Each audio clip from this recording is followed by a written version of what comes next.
जानवा ले लिहल बहिन चोट सलमान जानवा ले लिहल महाधर चोट सलमान जानवा ले लिहल।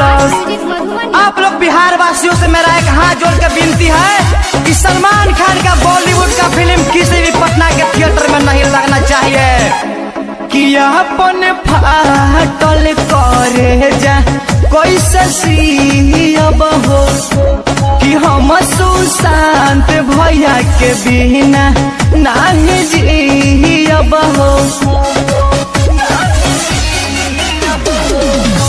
कि अपन फाटल करे जा कैसे सीब हो कि अपन सुशांत भैया के बिना कैसे जीब हो। पटना से नाम रहे जानत जहान रहे पूरा न भइले यार महान जानवा ले लिहलस।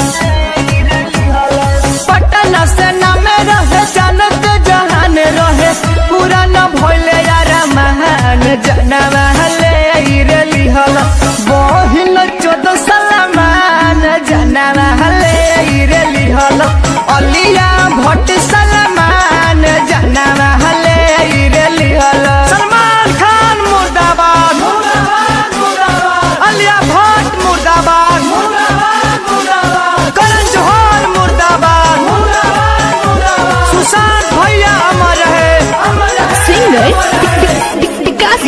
चक्के सुननी जाबा खबर दिलावा को हो के गइल गिरे लागल नैन से लोरावा दादाई का भइल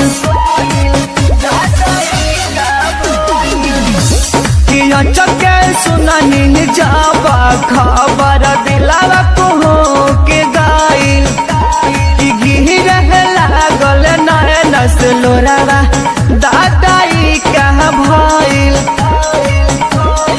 गायक विकास गोप सूरज देहाती सही न पपियन के आन जानवा ले लिहलस।